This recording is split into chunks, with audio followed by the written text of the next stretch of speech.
Good evening, everybody. Now that I've gotten to catch up from the current events of the weekend, I wanted to make a video about the potential threats for sleeper cell attacks in the United States. And I wanted to give a warning to anybody watching this video that regardless of threats like that, you should always be prepared when you go out in public.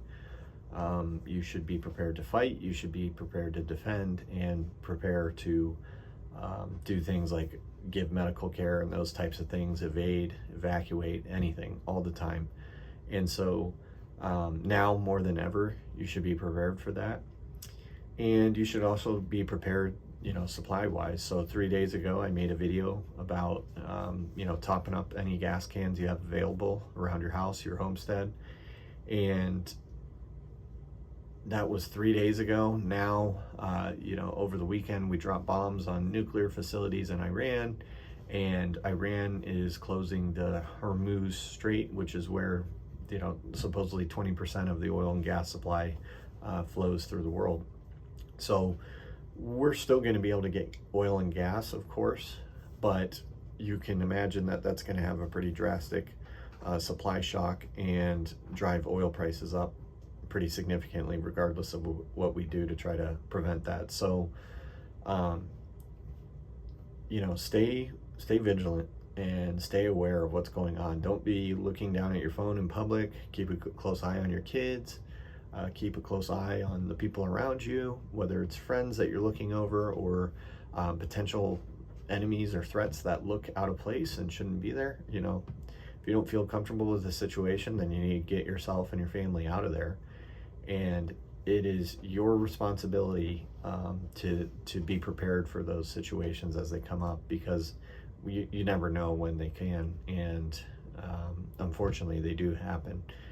So a lot of Bitcoiners really like to talk about sovereignty, and when they speak of sovereignty, they really are speaking specifically to the sovereignty perspective around Bitcoin and what that can do for you financially. And that's great.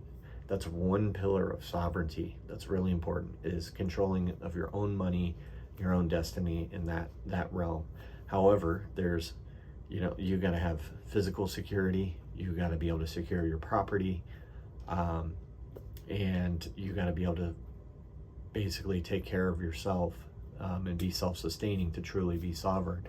And so that means you have to be able to fight, you have to be able to win a fight, you have to be able to defend your property, and you have to be able to do that on your own independently. You're not waiting for the police to arrive or for the National Guard to come in and take back the town. You have to be your own defense force in this world, in the physical space.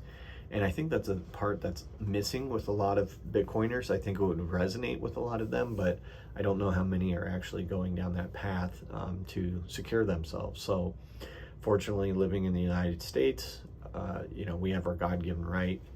It's highlighted in the Constitution as the Second Amendment, although the government has basically used the Constitution as toilet paper the last several regimes, whatever you want to call them, administrations. But I know where my rights are, and you should too. And they come from God, not from any other man. And so I just want to make sure that everybody is staying aware and awake of what's going on. Be safe out there. Don't live in fear. Still go out and live your life. But make sure you're doing what you need to, and you have medical supplies on hand, you have firearms on hand, ready to go, and you're watching out for those around you that are either unwilling or unable to watch for themselves. So it's our responsibility to make sure everybody's okay. So anyway, I'll see you in the next one.